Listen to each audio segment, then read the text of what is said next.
Alright, may balita po tayo. May sasabog na naman daw pong gulo sa Senado.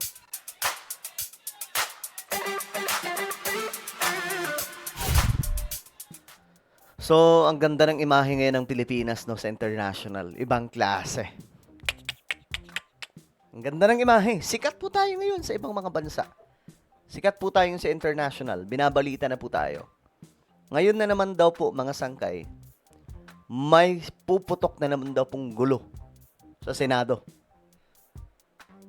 Well, pag-usapan po natin yan. Anyway, bago tayo magpatuloy sa mga hindi pa po dyan nakakapag-subscribe, makikita nyo po yung subscribe button sa baba ng video na to. I-click nyo lamang po yung subscribe, i-click ang bell, at i-click nyo po yung all.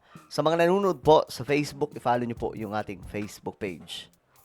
Alright guys, so eto nga po yung balita, mga sangkay, no? Mukhang may puputok na naman pong gulo. At ngayon, nag-aaway-aaway po yung mga senador. Magkabila ang panig, mga sangkay. Nag-aaway-aaway. Mga senador ng minority, mga senador ng nasa majority, nagsasalpukan. At ngayon, mukhang aagawin na naman daw po yung pwesto kay Alan Cayetano. Ang gulo-gulo na po ng Pilipinas. Wala nang katapusan. Ngayon, ito, tingnan po natin. Ito kasi nagsalita po si Cayetano dito. Ayan. I'll only see them on Monday. Medyo I'd like to consult them but I'll only see them on Monday. Medyo busy sila ngayon na trinatry kausapin yung mga miyembro namin na sumali ulit sa kanila. So, yung mga miyembro daw po nila Alan Peter Cayetano, kinukumbinsi daw po ng kampo naman nila Lacson, nila Senator Soto, na sumali naman po sa kanila. Oo, wala namang problema dyan. Bahala sila sa buhay nila. Kaya nga lang, tayo nadadamay, mga sangkay, no? Pilipinas, nagiging masama yung imahe natin, sa ibang bansa. Ito nyo, agawan po sa pwesto. Ito na po yung nasa punto po tayo na ang mga leader sa ating bansa gutom sa kapangyarihan. Ito yung nakikita ko, mga sangkay. Kapwa, I'm not saying na yung kabilang kampo lang. Both side. Parehas gutom sa kapangyarihan. Agawan sa pwesto. Alam niyo kung bakit? Dahil po yan sa bulok na sistema ng 1987 Constitution. Sistema ang problema sa atin. Kung kaya't problematic po tayo ngayon pagdating sa mga politikong ito. May invitations to talk, may pananakot, but dati na silang takot So, you're always solid until you're not. But I believe in the 13, I believe in our cause.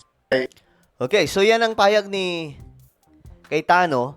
Pero ito yung pinakabago ngayon, mga sangkay. Pakinggan po natin.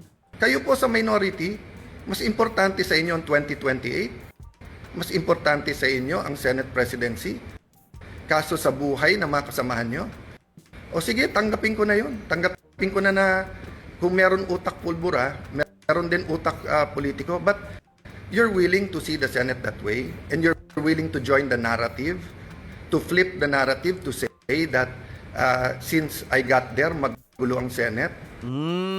Okay. Why? Kailan naging crime ang magpalit ng Senate President? Sino ba nagpapasok ng NBI kaya nagkagulo nung Monday? Hindi ba si Senator Soto? Ayan na, sisihan na po. Yung kabila, sinisisi si Senator Alan Cayetano. Sa side naman nila ng majority, si Tito Soto. Pero hindi ko lang alam, mga sangkay, kung paano po nila gagawin yan. Kasi nga po, ang nasa majority na pwede nilang makuha, yung pwede nilang makuha, guys, I don't know kung kaya pa, Loren Legarda. Yun lang. Nag-iisa lang. Kasi the rest, solid na sila Ewan ko lang kung itong depende sa sitwasyon Itong sila Chis Escudero. Kasi, pwedeng may mga palit ulo ba? Kumbaga, mga sangkay. Ganyan po yung politika sa Pilipinas para hindi ka na mayari, kampi ka sa amin. di ba, sila Jinggoy, si Villanueva, sa Posichis, yung mga yan ngayon ay humaharap sa mabibigat na kaso na nandun na nga po sa ombudsman daw. So, pag kumambyo sila sa kabila, alam nyo na. Alam nyo na ang nangyari, mga sangkay. No? Kaya tayo, pagdating po sa awayan ng mga politiko, ang ina-advise ko talaga, gumit na tayo. Tingnan po natin kung ano ba talaga yung mga naratibo ng both side. Then, saka po tayo magsalita. Kasi nga po, ito parehas na kampo, may mga sariling agenda. May mga personal agenda. 'Di ba? Sabi ni Senator Alan Cayetano, sino ba nagpapasok ng NBI? Hindi daw ba si Tito Soto? Sa kabila naman, sabi nila, simula nung naging Senate President ka, nagkagulo na ang Senado. Ngayon, mga sangkay, yun yung kanilang narrative para daw papalitan itong si Alan Cayetano. Gulo, no? Parang, ewan ko, kayo ba? Kanino kayo naniniwala dito? Alam niyo yung lugi dito? Yung mga panatiko sa mga politiko. Tayo mga chill lang. Okay lang, hindi tayo masyadong apektado. Bahala sila magrambolan eh. Pero yung mga laban na laban, yung mga handang magpakabayani para sa kanilang pagiging panatiko, lugi sila dyan eh. Hindi naman sila ipagtatanggol yan kapag sila naman ang naiipit eh. 'Di ba? Alam nyo, yung politika sa Pilipinas, basura po talaga. Dahil po yan sa sistema na nandoon po sa ating saligang batas sa 1987 Constitution. Economic system, political system, government system, lahat mga sangkay. Basura, bakit? May problema po sa 1987 Constitution.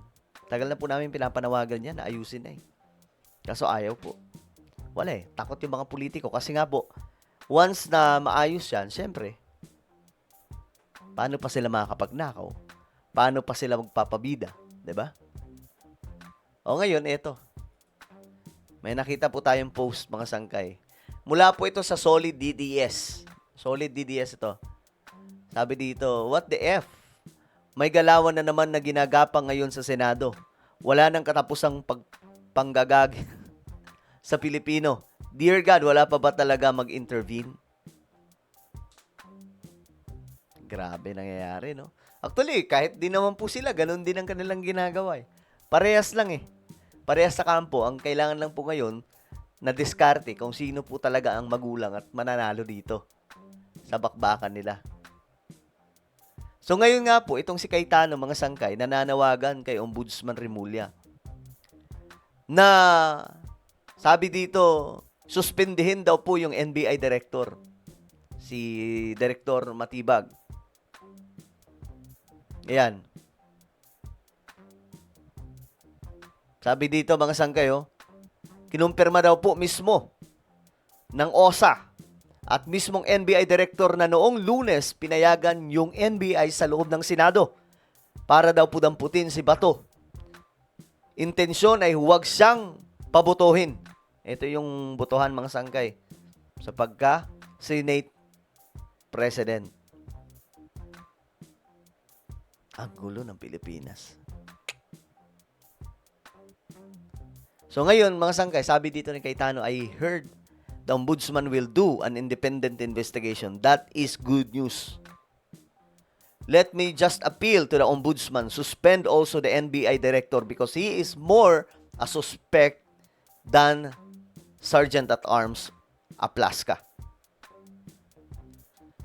Sunod-sunod po ang kasinungalingan ni NBI director. I believe he is lying to the President. Nako. Nagsisinungaling daw po si Matibag sa presidente.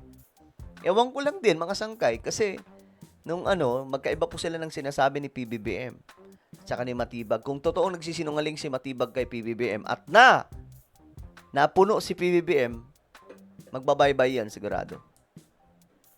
Biglang may magbabaybay na director ng NBI. Kapag ka nangyari yun. Kung totoo man ang sinasabi ni Cayetano.